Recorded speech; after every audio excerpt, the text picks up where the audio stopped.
우리 함께 기도하겠습니다. 5월 가정의 달에 우리 사랑하는 모든 성도들 가정이 주님과 동행하며 살아가는 복된 가정, 경건한 가정, 믿음의 가정 되게 하옵소서. 우리의 자녀들이 믿음 안에서 잘 자라나서 하나님 나라의 큰 일꾼들, 하나님이 기뻐하시는 경건한 자녀들이 되게 하옵소서. 또 어버이들에게 건강을 지켜주시고 다음 세대를 위해서 수고하는 교사들에게도 은혜와 복을 내려주셔서 5월달 우리 공동체 기도 제목으로 함께 기도하시고 오늘 예배를 위해서 우리 함께 기도하시겠습니다. 하나님 아버지, 은혜와 사랑을 감사합니다. 5월달 우리에게 허락해 주시고 이 화창한 봄날을 하나님의 은혜 속에서 살아갈 수 있는 은혜 주신 것 감사합니다. 특별히 5월 가정의 달에 우리 사랑하는 성도들 가정마다 늘 주님께서 친히 다스려 주시고 주님이 친히 주인 되어 주셔서 모든 하는 일마다 주께서 간섭하시고 섭리하여 주시고 도우시고 역사하여 주셔서 가정마다 평안하게 하시며 특별히 우리 사랑하는 성도들 가정마다 믿음으로 하나님을 바라보며 주님 기뻐하시는 거룩하고 복된 가정, 믿음의 가정, 경건하고 구별된 하나님의 가정들 다 될 수 있도록 하나님 도와주시어서 세상의 많은 유혹들로 인해서 가정들이 깨지고 가정에 불안들이 있는데 하나님 우리 사랑하는 성도들 가정에는 늘 평안함이 있게 하시고 주의 은총으로 늘 주의 돌보심으로 늘 승리하는 믿음의 가정들 되게 하옵소서. 하나님 허락하신 귀한 자녀들도 부모님의 신앙을 본받아서 다음 세대 자녀들이 믿음 안에서 잘 자라나고 하나님의 큰 일꾼들 되며 하나님이 찾으시는 믿음의 자녀들, 경건한 자녀들 될 수 있도록 주님 도우시고 지혜와 명철 더하여 주셔서 학업 가운데서도 늘 뛰어날 수 있도록 우리 자녀들에게 은혜를 베풀어 주시옵시며 우리여 사랑하는 성도들 가정에 어버이들의 건강을 지켜주셔서 주님 부르시는 그날까지 영혼육이 강건하고 주님께서 지켜주심으로 인하여서 늘 경건할 수 있도록 도우시고 수고하는 교사들 하나님 붙들어 주셔서 이 어렵고 힘든 때에 맡은 사명 잘 감당하고 하나님 나라의 거룩한 비전을 품고 사명 잘 감당해 나갈 수 있도록 도와주시옵소서. 하나님 오늘도 주님 앞에 엎드렸습니다. 기도 제목 가지고 나왔고 여러 가지 문제 가지고 나왔습니다. 또 마음에 염려하는 일도 주님 앞에 올려드립니다. 주님께서 일일이 간섭하시고 도우시고 섭리해 주셔서 평안하게 하시고 오늘도 말씀을 통해서 주님의 거룩한 뜻을 깨달아 알 수 있는 복된 시간 되게 하여 주시옵소서.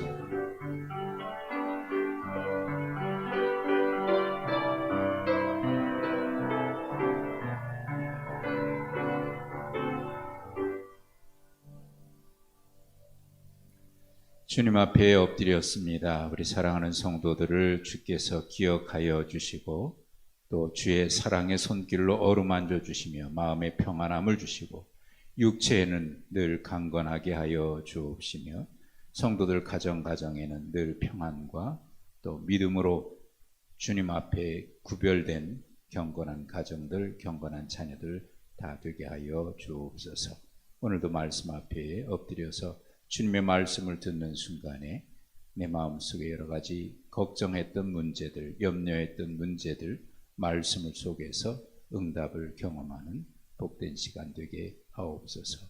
예수님의 이름으로 기도하옵나이다. 아멘.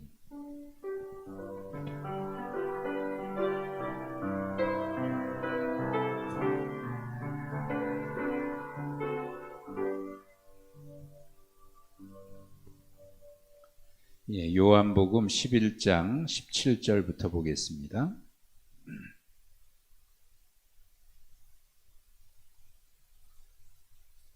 요한복음 11장 17절부터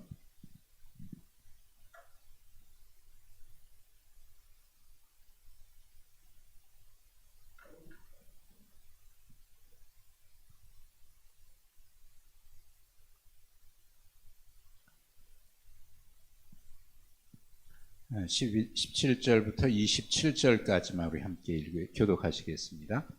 예수께서 와서 보시니 나사로가 무덤에 있은지 이미 나으리라. 많은 유대인이 마르다와 마리아에게 그 오라비의 일로 위문하러 왔더니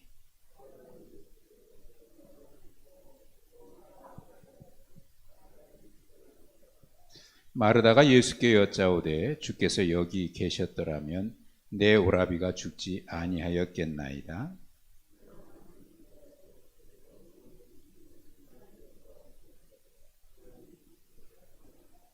예수께서 이르시되 내 오라비가 다시 살아나리라.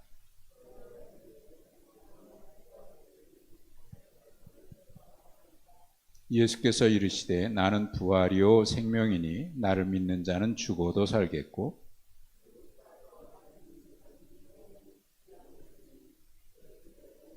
함께 읽습니다. 이르되 주여 그러하여다. 주는 그리스도시요 세상에 오시는 하나님의 아들이신 줄 내가 믿나이다. 아멘. 네, 오늘도 평안하셨죠? 5월달 가정의 달이라고 얘기하죠. 어린이날도 있고 어버이날도 있고 또 부부의 날.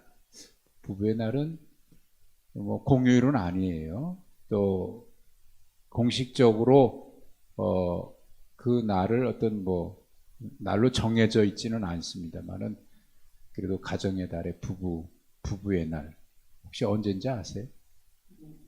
21일 둘이 하나 된 날이다. 이제 그런 의미에서 그 부부의 날을 또 이렇게 만들었어요. 청년주일도 있고 또 스승의 날도 있고 가정의 날입니다. 지출될 항목이 많아요. 당장 내일 또 어린이날 선물들 지난 주일날 푸짐하게 하셨는데 내일 또 가정에서 또 하셔요. 가정의 날입니다. 여러분 가정들 평안하고 또 건강하시고 자녀들도 복된 믿음의 가정으로 복된 가정들 되시기를 축복합니다. 건강하시기 바라고요. 자, 오늘 말씀은 우리가 지난주에 봤던 대로 예수님이 아주 사랑하시는 제자라고 12제자 외에 다른 제자들도 있는데 예수님이 사랑하시는 나사로의 가정.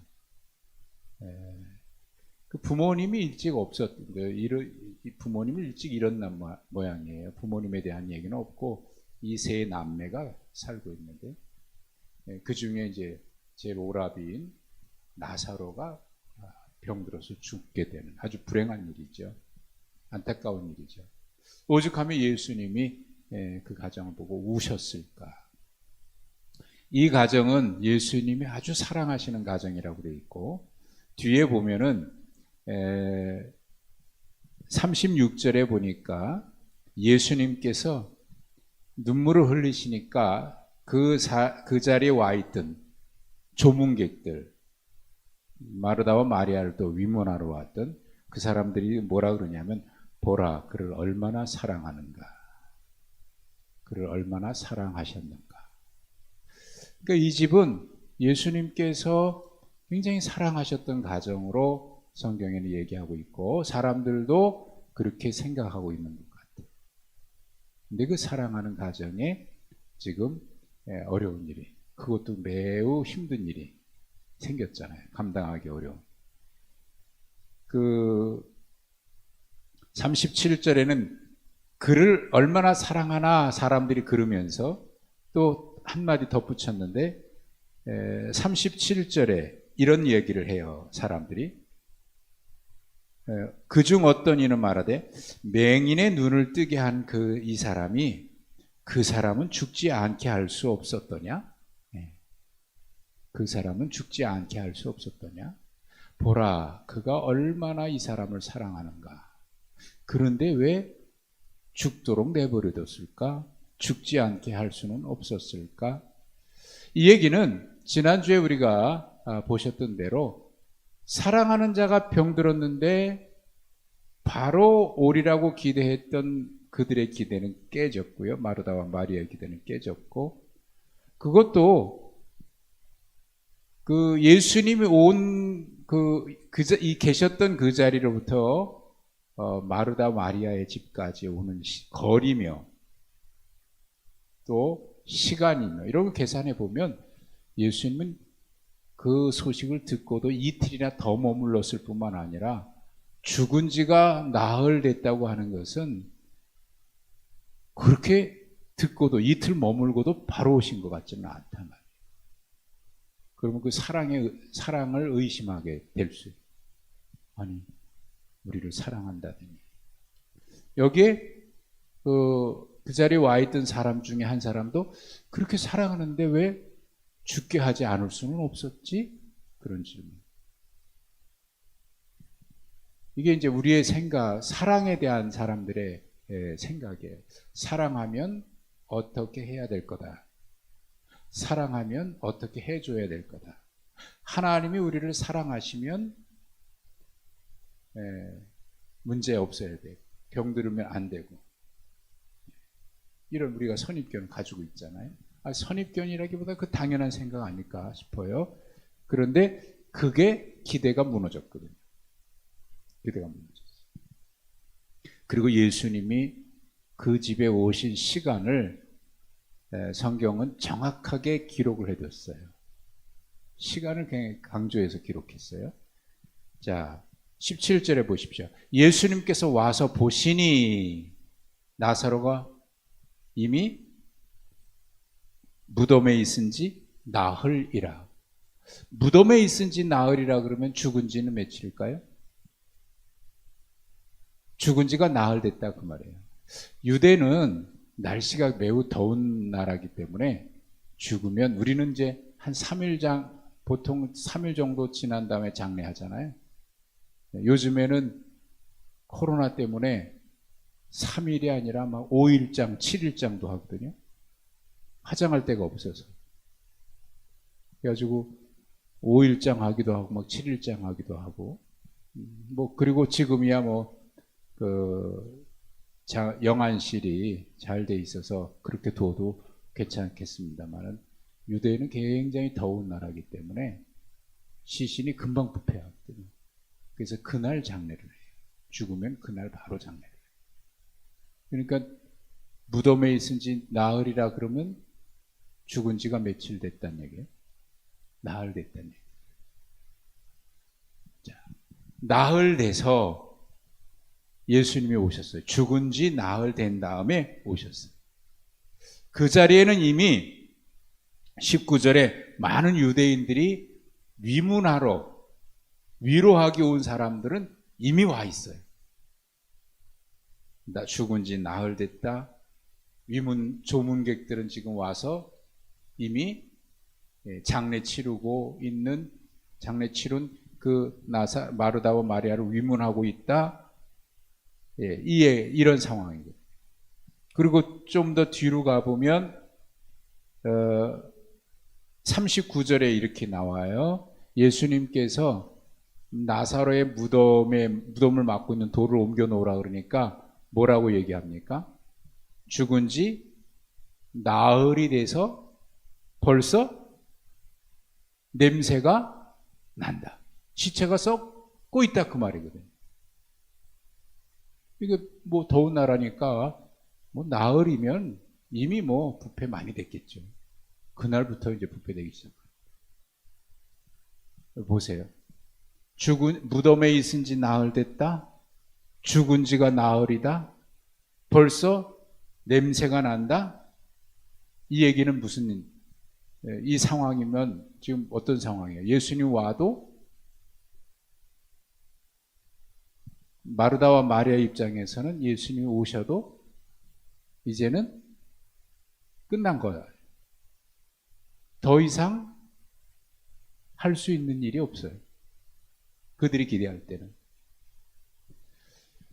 예수님이 그 전에 오셨다면 좋았을 건데 예수님은 이미 모든 상황이 끝난 다음에 왔어요. 더 이상 기대할 것이 없을 만큼 모든 것이 끝난 다음에 예수님 오셨어요. 시체가 썩고 있어요. 무덤은 닫혀 있고요. 시체는 이미 썩고 있어요. 그때 오셨다. 마르다와 마리아 입장에서는 어땠을 것 같습니까? 그때 오신 예수님에 대한 마르다와 마리아의 감정은 어땠을까요? 예수님에 대한 감정. 그 감정은 그의 마음이 어땠을까는 마르다가 한 말하고 마리아가 한 말에서 충분히 알 수가 있어요. 예수님이 오셨다 그런 말을 듣고 마르다가 달려나와서 맞이해요. 그런데 마리아는 어디에 있어요? 집에 있어요. 그냥 앉아 있어요.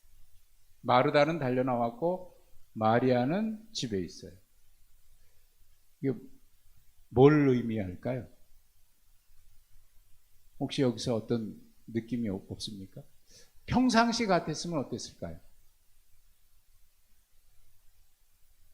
버선발로 뛰어나왔대요. 네.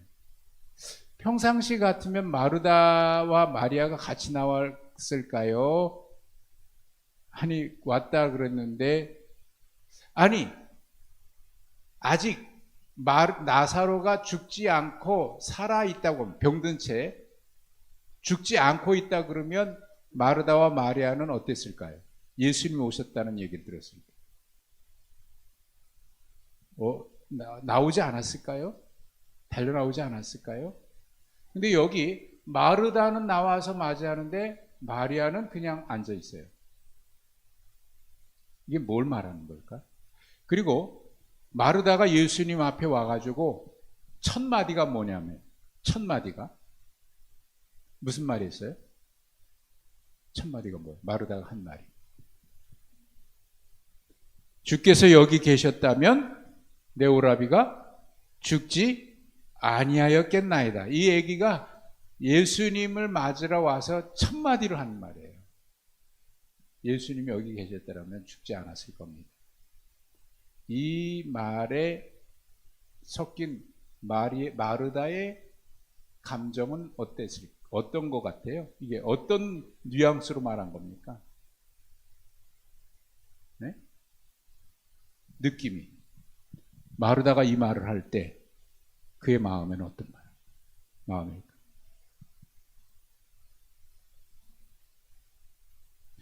예수님이 오신 것에 대한 반가움이 있었을 반가움의 표현일까? 그건 아니죠. 속에 어떤 마음이 있는 거예요? 원망이 있는 거죠. 왜 인제 오셨느냐의 그런 뉘앙스죠. 왜 인제 오셨느냐? 우리가 알린 지가 언젠데 왜 인제 오셨냐? 주께서 여기 계셨더라면 죽지 않았을 것이다 라고 하는 이 말 속에는 죽기 전에 우리가 알렸고 그때라도 오셨다면 죽지 않았을 건데, 근데 죽은 다음에 왔다고만. 속으로는 매우 예수님께 대해서 섭섭하고, 네? 원망스럽고 그런 마음 아닐까요? 여러분 같으면 그런 마음 아닐까요? 저는 그 마르다의 한 말을 읽으면서 이 마르다 마음이 그랬을 것 같아요. 막 예수님에 대해서, 아니, 우리를 그렇게 우리가 예수님 앞에 또 얼마나 극진하게 했습니까? 예? 마르다하고 마리아하고 예수님 대접한 게 여러 번 나오죠. 또 마리아는 또 예수님에게 향유옥합을 깨뜨린 여인이라고 돼 있고. 그러면 예수님에 대한 그들의 사랑도 지극했어요. 예수님을 대접하는 거라든지 잘 섬겼고. 그런데 이런 일이 벌어지니까 이 말할 때는 마르다의 마음에는 굉장한 섭섭함이 있는 거예요. 원망도 있는 것 같아요.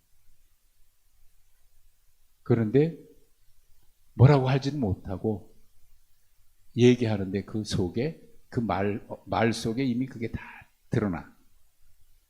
예수님이 여기 계셨다라면 내 오라비가 죽지 않았을 건데. 근데 이 이야기를 누가 또 얘기합니까? 마르다도 똑같이 얘기하거든요. 마르다가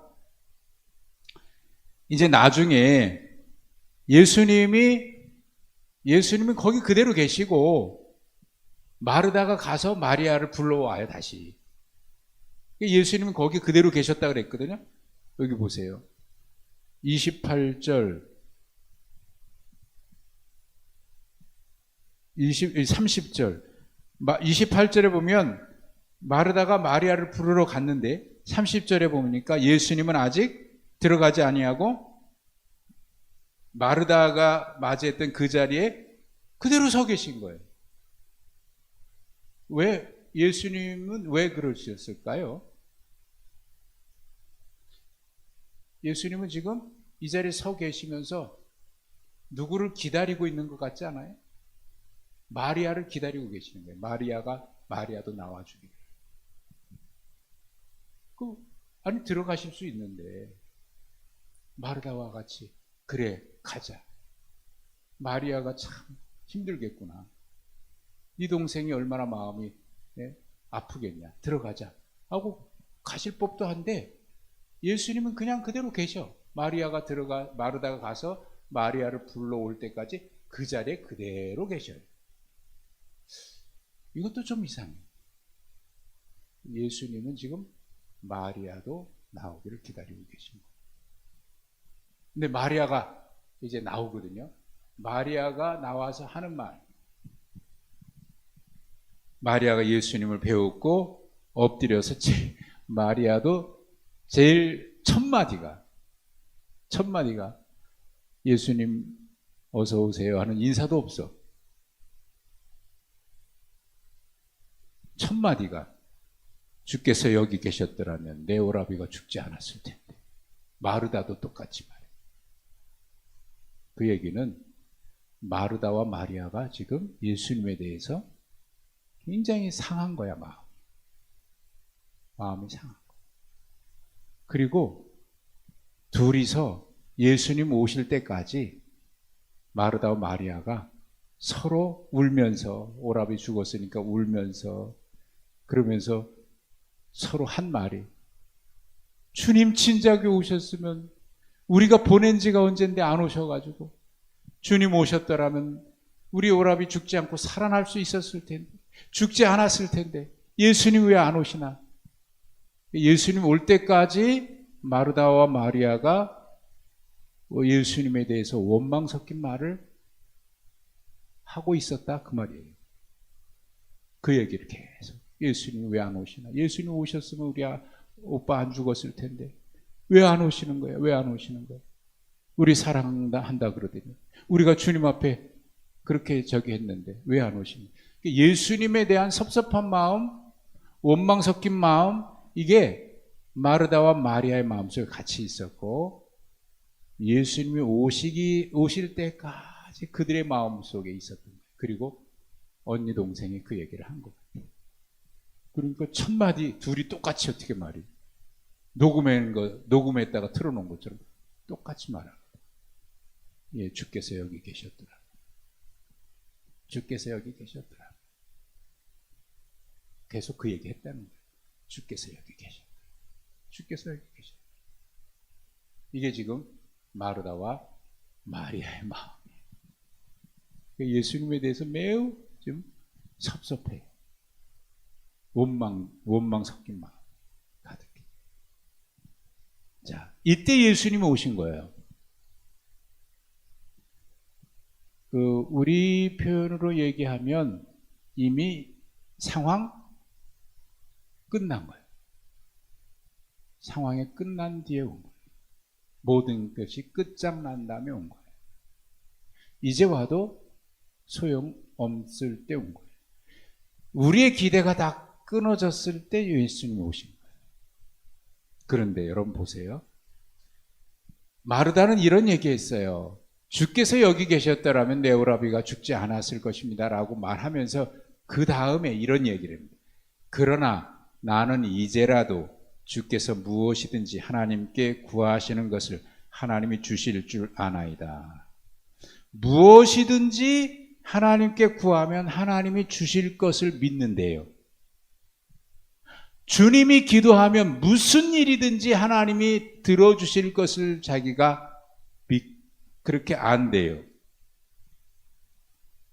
그러면 여러분, 예수님이 이제 오신 것에 대해서 그렇게 원망하고 불평하면서 왜 그러죠?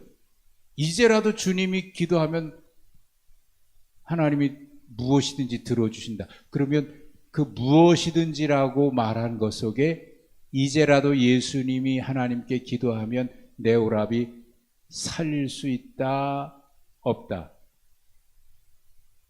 살릴 수 있다라고 믿고 있나요? 마르다가?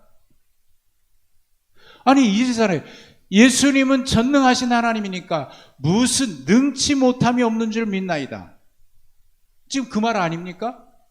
전능하신 하나님이니까 예수님은 무슨 일이든지 하실 수 있어요, 없어요? 마르다의 말은 할 수 있다고 얘기하는 거잖아요. 그러면 지금이라도 예수님이 나사로 내 오라비 살릴 수 있다고 믿어야 되나요? 그거는 아닌가요? 여러분, 우리가 하나님을 전능하신 하나님이라고 믿어요. 그런데 전능하신 하나님이라고 믿으면서 어떤 문제에 대해서는 이거는 아닌 것, 이거는 하나님이 하실 수 없지 라고 생각하고 있는 것 같아요. 전능하신 하나님이라고 얘기하면서 하나님도 못하시는 일이 있다고 생각하는 것 같아요. 물론 전능하신 하나님이라고 해서 내가 원하는 대로 다 이루어 주신다는 얘기는 아니에요. 그런데 우리의 믿음 속에는 이런 게 있어요. 자, 이 마르다가 이제라도 예수님이 기도하면 무슨 일이든지 할 수 있다고 하는 그 말이 어떤 믿음일까? 예수님이 이런 얘기 하셨거든요. 내 오라비가 다시 살아날 거야. 그랬더니 마르다가 하는 말이, 예, 마지막 날에 부활할 줄은 내가 믿습니다. 그러니까 마르다는 부활의 신앙이 있다는 거예요, 없다는 거예요? 마지막 때 부활한다는 것을 믿고 있기는 있어요. 그러니까 마르다나 마리아나 다 신앙 있는 사람이에요. 믿음의 사람이에요.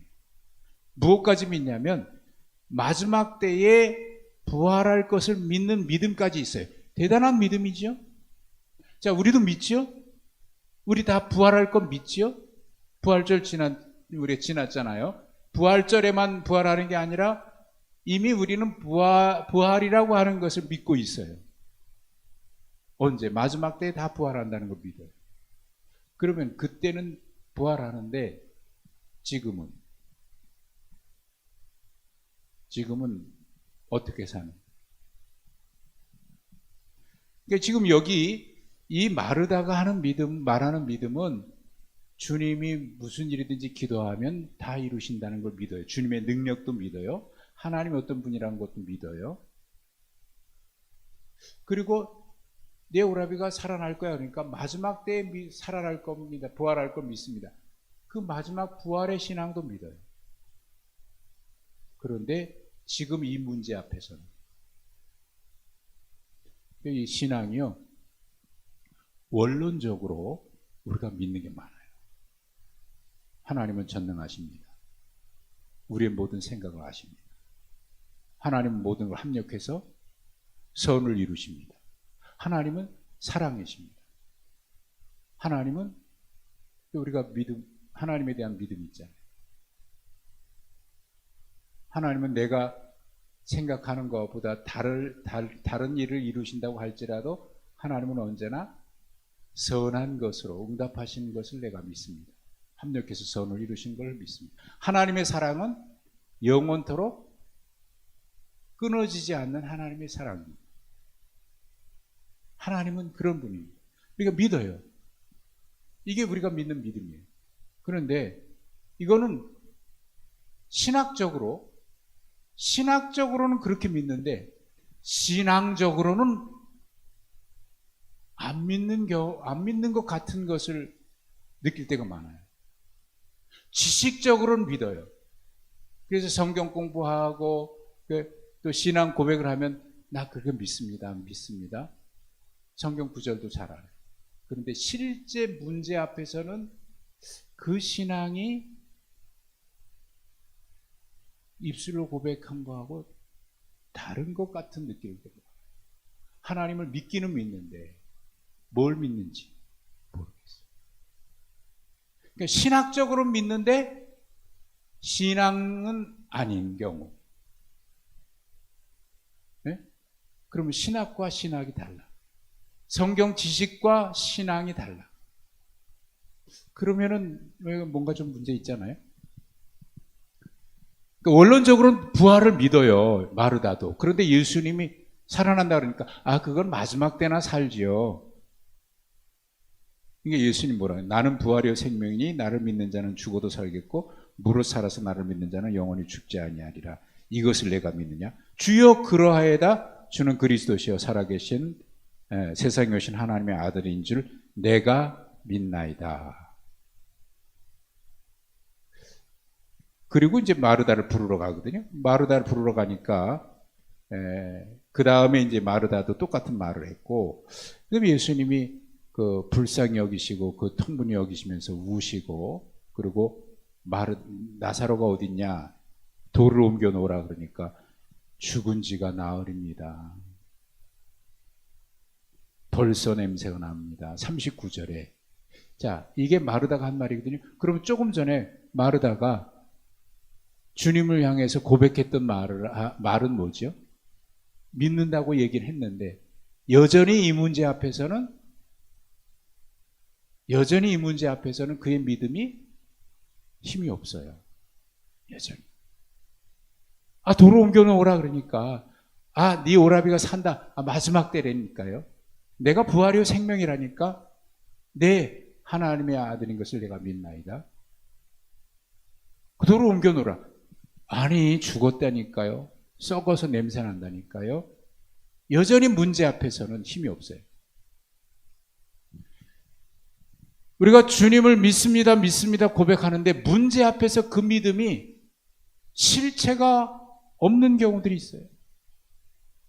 주님은 우리의 기도에 응답하십니다 그러는데 기도하다가 응답이 내가 원하는 대로 이루어지지 않는다고 기도해봐야 무슨 소용이 있어?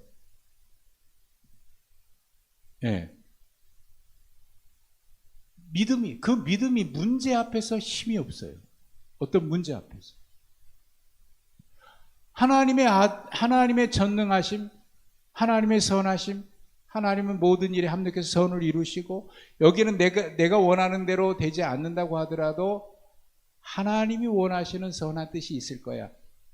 그렇게 믿어야 될 텐데 거기에 우리의 믿음이 힘이 없어요. 그래서 막상 어떤 일을 주님이 말씀하시면 순종이 안 돼요. 그럼 아무리 생각해도 아닌데.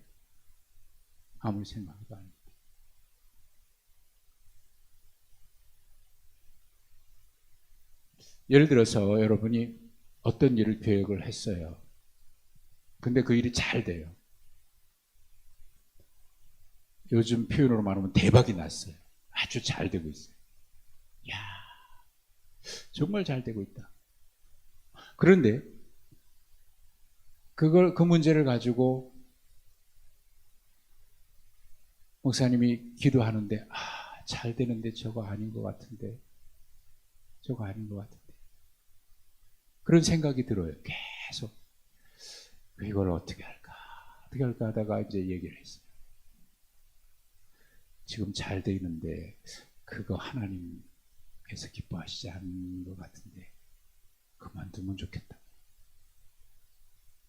그러면 여러분 그 뜻대로 순종할 수 있을까요? 무슨 말씀이세요? 이렇게 잘 되는데 하고 포기할 수 있을까요? 아니면 그대로 하기가 쉬울까요? 어떤 게 쉬울 것 같아요? 포기하기가 쉬울까요? 물론 그게 이제 예수님의 직접적인 말씀이 아니니까 뭐 그럴 수 있어요.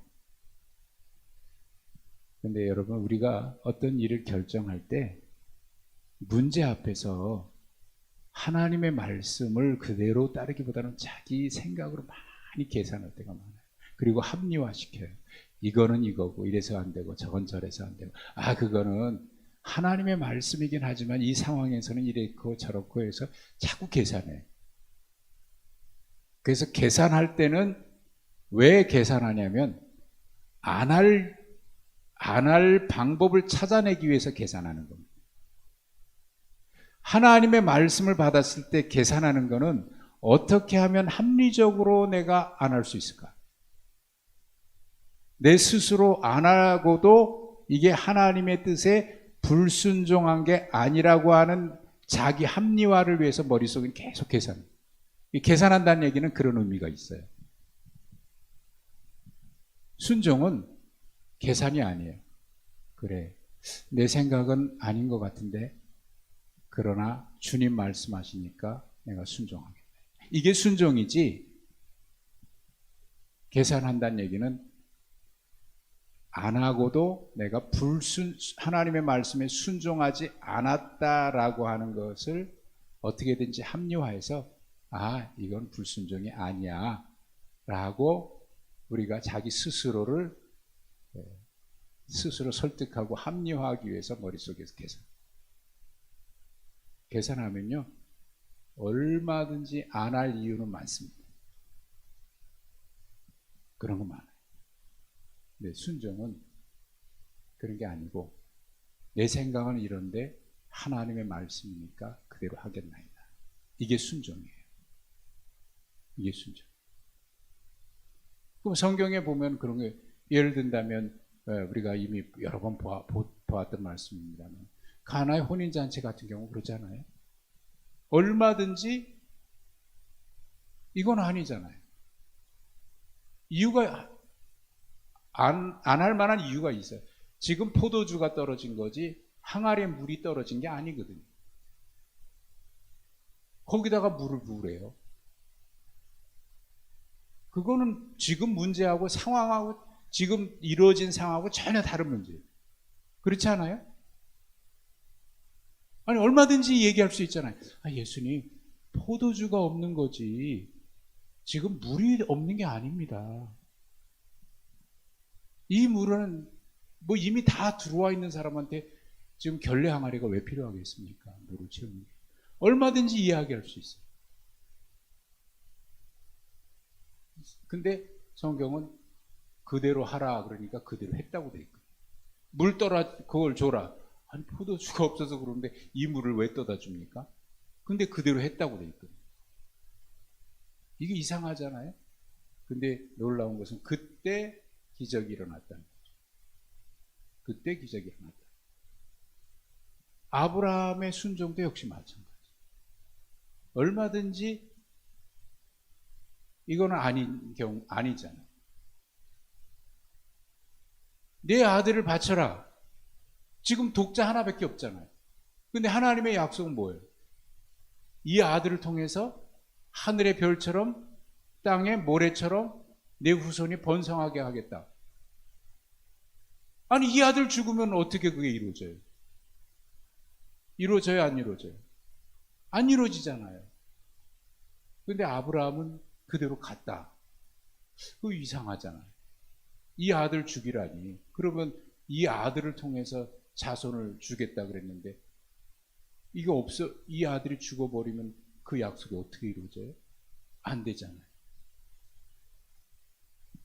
뭐 그것만 있습니까? 성경에 보면 이해하지 못할 일이 얼마나 많아요. 그러니까 이 그냥 순종은요, 사실은 우리가 말을 쉽게 합니다만은 순종은 사실 어려운 거예요. 어려운 거예요. 성경적으로 말할 때 순종은 쉽지 않아요. 순종은 계산하는 게 아니거든요. 순종은 그냥 말씀이면 그대로 하겠네. 내 생각은 이렇지만 주님의 말씀이니까 하겠네. 예, 마리아가 성령으로 잉태했을 때, 내가 남자를 알지 못하는데 어떻게 주의 말씀은 능치 못함이 없느니라 그러니까 마리아가 뭐래요? 주의 계집종년이 주의 말씀대로 이루어지이다. 여러분 쉬워요? 쉽지 않아요. 순종은 쉬운 게 아니에요. 그런데 쉬워요. 무슨 궤변이냐고요? 순종은 쉽지 않은데 쉬워요. 내 생각대로 하면 절대로 못해요. 그런데 성령의 감동대로 하면 쉬워요. 그러니까 순종은 내 생각으로 한 게 아니에요. 내 생각으로 한 게 아니에요. 하나님의 감동하심이야. 하나님이 하게 하신 거예요. 믿음도 역시 그래요. 믿음도 내가 믿음이 좋아서 믿는 게 아니에요. 제가 늘 그런 얘기하죠. 믿어진 거라고. 믿어진 거예요. 하나님이 거기에, 그러니까 믿음조차도 성령의 역사한 거예요. 예수님께서 무덤 열으라 그러니까 죽은 지가 사흘이고요. 냄새는 안 되니까요. 그 말 무슨 얘기죠? 쓸데없는 짓 하지 마세요. 이 얘기가 뒤에 빠져 있는 거 아닙니까? 차마 그 말을 못했겠지. 예수님 참 답답하네. 그 마음은 알겠는데요. 우리를 위로해 주려고 하는 마음은 알겠는데요. 이미 썩어서 냄새가 나는데 열어봐야 무슨 소용이 있어요. 예수님 이제는 소용없어요. 우리를 위로하시려고 그러는지 모르지만 끝났어요. 쓸데없는 짓입니다. 그런 마음 있는 거 아닐까요? 썩어서 냄새 난다는 얘기는 소용없다는 거거든요. 소용없다는 거예요. 근데 예수님 뭐라 그래요? 40절 같이 읽어보십시오. 예수께서 이르시되, 시작. 예수께서 이르시되 내 말이 내가 믿으면 하나님의 영광을 보리라 하지 아니하였느냐? 이 말씀을 하실 때 예수님 어떤 뉘앙스였을까요? 어떤 뉘앙스였을까요? 앞에 좀 앞에 예수님 하셨잖아요. 마르다에게. 그때 내가 믿는다고 얘기했잖아. 예수님이 이거를 단호하게 말씀하지 않았을까요? 야단치거나 막 소리 지르거나 그러시진 않았지만 내 말이 네가 믿으면 하나님의 영광을 보리라고 하지 않았느냐? 작은 소리인데, 고함치는 소리는 아닌데 그 소리가 천둥처럼 아주 힘있지 않았을까요? 내 말이 네가 믿으면 하나님의 영광을 보리라 하지 않았느냐? 그냥 팍 못 박듯이 말이죠. 그렇게 주님의 말씀이 그렇게 마음에 올 때가 있어요. 주님 앞에 계속 변명하고 이렇게 저렇게 나의 상황을 자꾸 하나님을 기도하면서 말이죠. 하나님께서 뭘 원하시는지는 알겠어요. 기도하는 중에 여러분 응답이라고 하는 거, 여러분이 응답 받았다 그럴 때 그 응답이 애매하게 오는 것이 올까요? 아니면 분명하게 올까요? 애매하게 오면 응답은 아니에요. 그러면 애매하다 그러면 그 자체로 내가 이미 그 응답에 대해서 확신이 없어요. 그래서 이게 맞나 아닌가. 그런데 정확한 응답은요, 정확한 하나님의 응답은 애매하지 않아요. 할 거냐 말 거냐 분명해요. 정확한 응답. 그러면 그때 자꾸 변명하고 하나님과 모세처럼 이래서 안 됩니다, 저래서 안 됩니다, 뭐 이렇게 자꾸 하나님 앞에 변명했잖아요. 그런데 마지막으로 하나님이 마음속에 지시할 때는 이런 식으로 말씀하셔요. 내가 너에게 이렇게 말하지 아니하였느냐. 내가 너에게 이렇게 말하지 아니하였느냐. 그러면 거기에 대해서 어떻게 해요? 아멘, 알겠습니다. 아멘.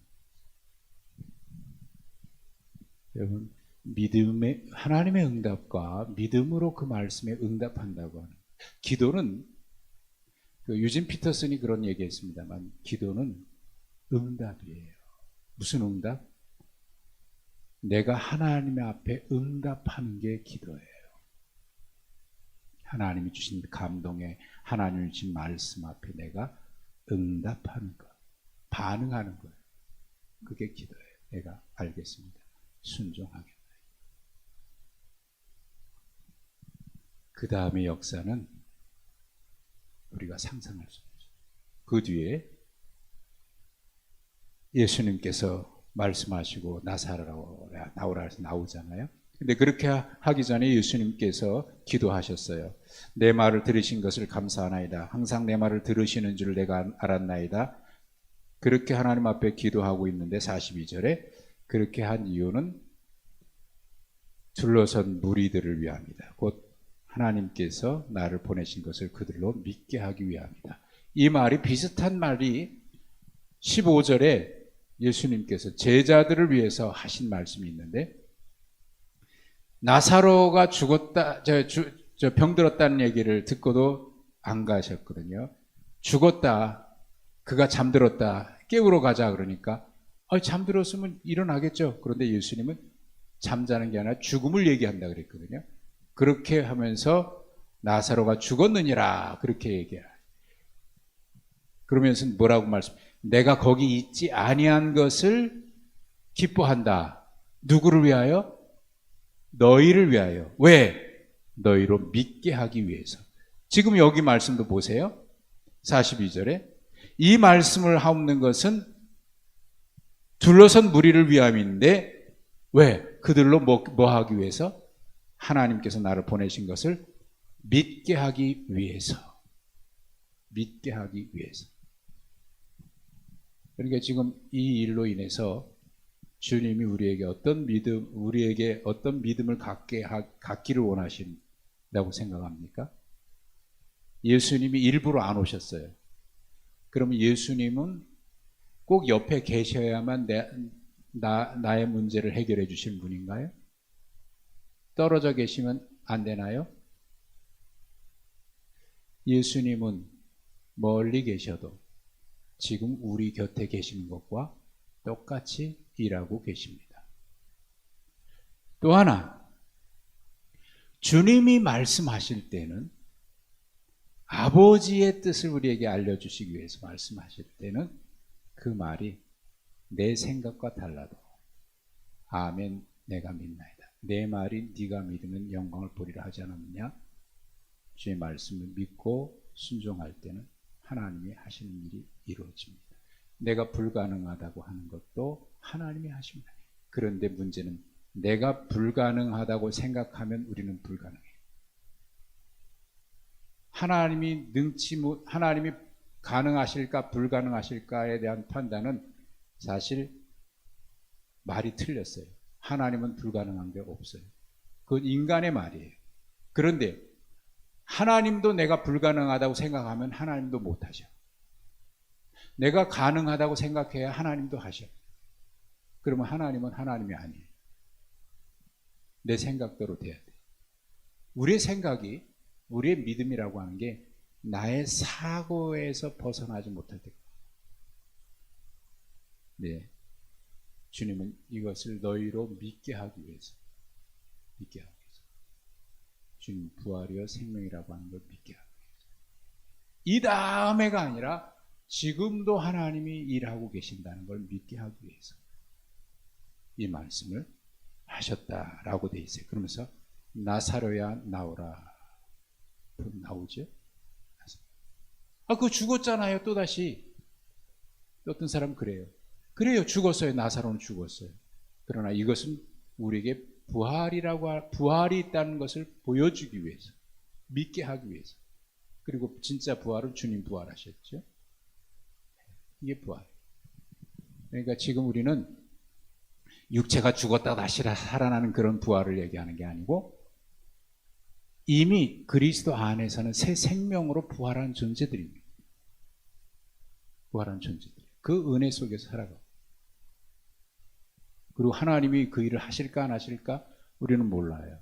그러나 하나님이 하시는 일은 언제나 내 생각과 상관없이 하나님의 선하신 뜻을 이루어가고 계시는 것을 저는 믿어요. 그래서 그 일이 어떻게 되든지 항상 하나님의 응답은 선하다. 하나님을 신뢰합니다. 오늘도 그 믿음으로 우리는 이 자리에 서 있는 줄로 믿습니다. 여러분의 삶 속에 지금 어떤 문제가 있든지 그 문제도 주님 앞에 전적으로 맡기십시오. 내가 원하는 뜻이 아니라 주님의 선하신 뜻이 이루어진 주시기를, 그리고 그것이 어떻게 이루어져도 언제나 감사함으로 받겠다고 하는 믿음으로 주님을 절대적으로 신뢰하시면서 살아가실 수 있기를 바랍니다. 그 속에 나타나는 하나님의 역사는 우리는 몰라요. 하나님이 하시는 일이니까. 그러나 거기에는 언제나 하나님의 놀라운 사실이 있는 줄로 믿습니다. 아까 말씀드렸죠. 정말 잘 되고 있는데 하지 마라. 근데요, 했어요. 그 말대로 이해는 안 되는데 안 했어요. 포기했어요. 그랬더니 마음속에는 계속 갈등이 일어나요. 그때 이거 아닌 것 같은데 괜히 했나? 또 문제가 생기면 원망 생겨요. 그때 목사님이 그래가지고. 근데 시간이 꽤 지난 뒤에 맞았어. 그랬어. 그러면서 그의 마음속에 하나님의 뜻이었다고 하는, 하나님을 신뢰하는 믿음이 생겨났어요. 여러분, 이게 믿음입니다. 그 믿음으로 죽어도 사는 신비, 오늘 제목을 이렇게 잡았는데, 여러분, 이거는 지금 죽었다가 살아나는 꼭 그걸 얘기하는 게 아니고 우리는 죽어도 사는 신비 속에 살아가고 있는 존재들입니다. 여러분, 그런 믿음으로 여러분이 함께 힘들고 어려워도 힘내서 다시 승리하시기를 주님의 이름으로 축복합니다. 하나님 감사합니다. 우리에게 놀라운 은혜를 허락해 주셔서 영원한 생명, 부활의 생명, 영생의 삶을 살아갈 수 있는 은혜 주셔서 감사합니다. 비록 내가 원치 않는 일이 이루어졌다고 하더라도 그 일 때문에 원망이나 불평함으로 우리의 입술에서 불신앙의 말이 나가지 아니하고, 주님, 내가 원치 않는 일이었으나 이 일에도 하나님의 선하신 뜻이 있는 줄 믿습니다. 하나님을 신뢰하면서 믿음으로 살아가는 우리 모두가 되게 하여 주옵소서. 예수님의 이름으로 기도하옵나이다. 아멘.